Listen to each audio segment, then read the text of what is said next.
Policijska uprava Murska Sobota in Srednja ekonomska šola Murska Sobota sta minuli petek pripravili preventivni projekt, kjer je bil poudarek na hitrosti in varnosti v cestnem prometu.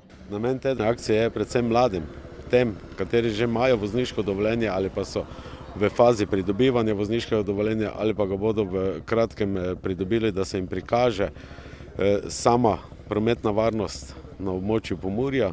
To je en segment, drugi segment pa je, da se jih opozori in pa prikaže tiste nevarnosti, katere preživijo na jih kot udeležence v cestnem prometu, s poudarkom na vožnji z neprilagojeno hitrostjo in pa na vzroku za nastanek prometnih nesreč, kateri je eden od najpogostejših ali pa največkrat tisti, kateri povzroči prometno nesrečo, to je pa neprilagojena hitrost. Statistični podatki policije namreč kažejo, da se na pomurskih cestah vsaka 6. prometna nesreča zgodi zaradi neprilagojene hitrosti.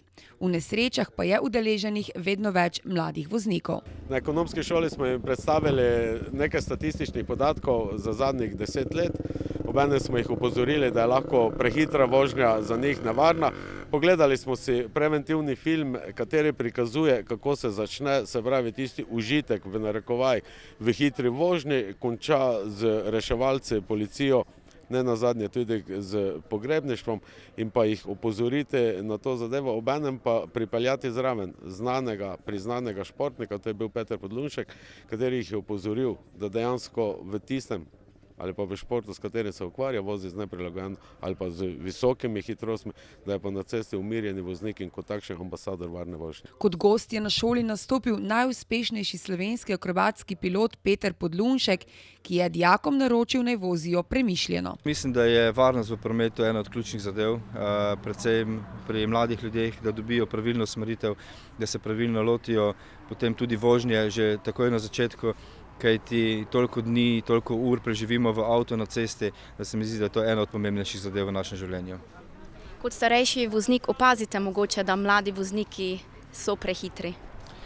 Težko rečem, da bi bili mladi prehitri. Se mi zdi, da mogoče skozi način izobraževanja, kateri je, in skozi šolanje mladih voznikov se je zadeva precej umirila na cesti. Seveda tam najdeš koga, ker je prehiter. Dostikrat se mi pa zgodi, da so bistveno prehitri in bistveno bolj agresivni kot mladi starejši vozniki. Kaj pa želite povedati vsem voznikom s pretežko nogo?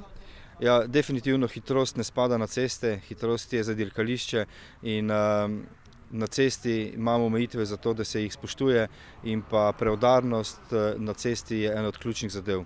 Policisti so v letošnjem letu v Pomurju obravnavali nekaj več kot 500 prometnih nesreč, kar je nekaj manj kot v enakem obdobju lani. Žal je v teh prometnih nesrečah 7 oseb umrlo, 23 jih je bilo hudo telesno poškodovanih, kar je manj kot pa v lanskem letu. Je pa tudi res, da je v lanskem celem letu, v letu 2015 na cestah v Pomurju v prometnih nesrečah življenje izgubile 3 osebe, letos pa žal že 7 in to kaže na tisto, da je samo stanje prometne varnosti na cestah v Pomurju toliko bolj problematično pa še toliko bolj, ker kot vzrok izstopa neprilagojena hitrost in tu se nam pogosto pojavlja kot sekundarni vzrok vožnja pod vplivom alkohola.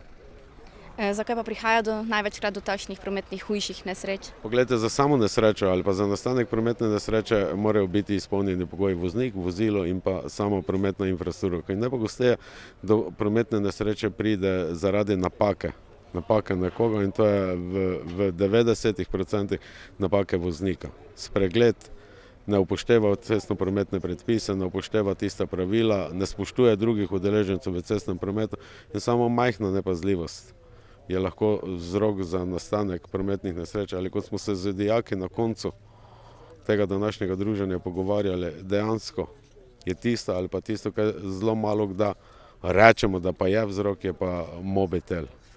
In pa uporaba mobitela med vožnjo, to je ena od najpogostejših ali pa najhujših tistih prekrškov, kateri lahko pripeljajo do prometne nesreče oziroma da vplivajo na tisto, da je to tisti majhen delček, da lahko nastane prometna nesreča. Da je hitrost velikokrat problem tako med mladimi kot starejšimi, opaža tudi mlada voznica Valentina. Ko se zjutraj peljem v šolo ob 7, velikokrat naletim na voznike, ki imajo silo. ali so v sili, da gredo v službo in zaradi tega potem tudi velikokrat prehitevajo in lahko pride do veliko nesreč.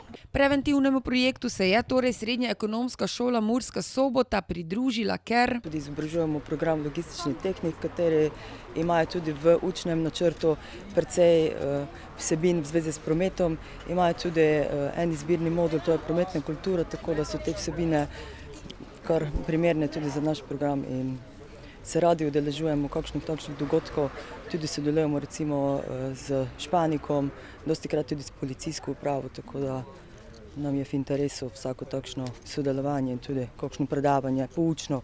Seveda zaradi tega, ker mladi danes so brez izkušenj, celo ko naredijo vozniške izpite, je dobro, da imajo nekaj pogleda v nevarnosti, ki temu pretijo.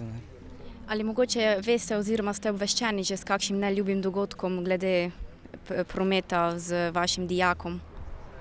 Ja, pred leti recimo je en dijak, novopečeni voznik, peljal med šolsko malico, dva sošolca na eno prvo poskušnjo vožnjo in so tukaj pri šoli s ceste skočili, tako da smo gledali tukaj zraven. Krivec je pa bila neprilagojena hitrost? Neprilagojena hitrost, malo seveda vlažna cesta zjutraj, tam v ovinku in je vse šlo narobe.